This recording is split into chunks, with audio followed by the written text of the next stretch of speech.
Welfare fund को सरकार contribution थिला ताकू बढ़े कि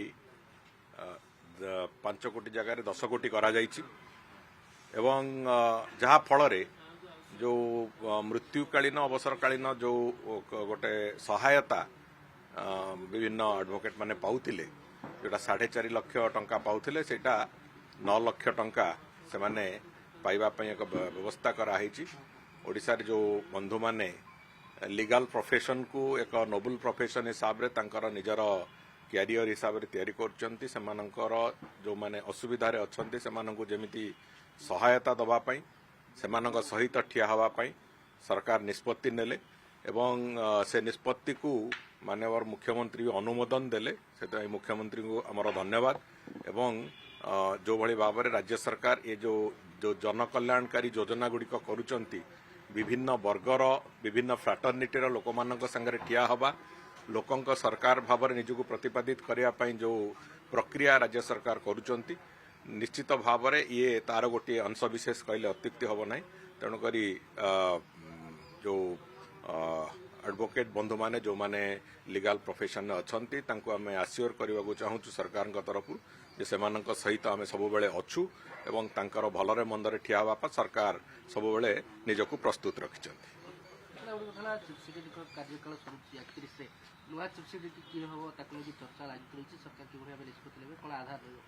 देखो आधार जहाँ थाए मुख्य सचिव चयन प्रक्रिया रे से रहिबो एवं से बाबद रे कौन हम कौन ना से बाबद अनेक गुड़िए स्पेकुलेसन जदिओ विभिन्न गणमाध्यम रे चली तेणुक कौन हम कौन ना से बाबद रे यथा समय सरकार तार निष्पत्ति नेबे एवं सठिक निष्पत्ति भी नेबे। श्रीमंदिर नहीं किसी जो डिजाइन परिवर्तन कहुला केबे कौन परिवर्तन हो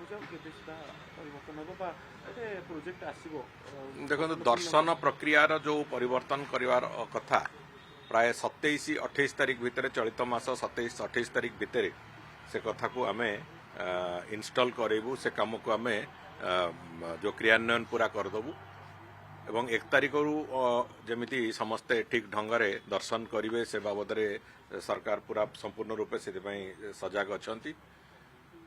विशेषकर गतकाली भी मु एवं मुख्य प्रशासक दुई जन जाक जाइकी जो काम चली से दिगरे जो प्रक्रियाकरण चली आम जाली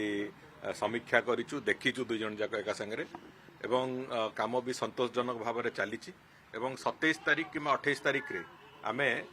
से जो दर्शन प्रक्रिया जो परिवर्तन करने कथा से प्रक्रिया 27-28 तारीख रू आम आरंभ करूँ एक्सपेरिमेंट हिसाब से 30-31 2 दिन चलो एवं 1 तारीख दिन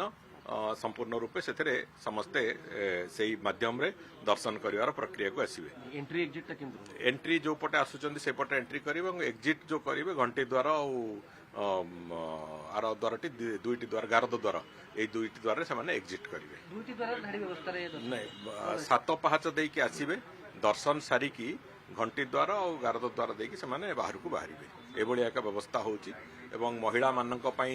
भी सेठी केमति सुगम हबो दर्शन करिवा पिला मानक पई केमति सुगम हबो एवं विशेष करिकी जो माने अति वयस्क लोक मानक केमति सुगम हबो दर्शन सेति पई भी भिन्न एक व्यवस्था तारी भितर तयारी हो।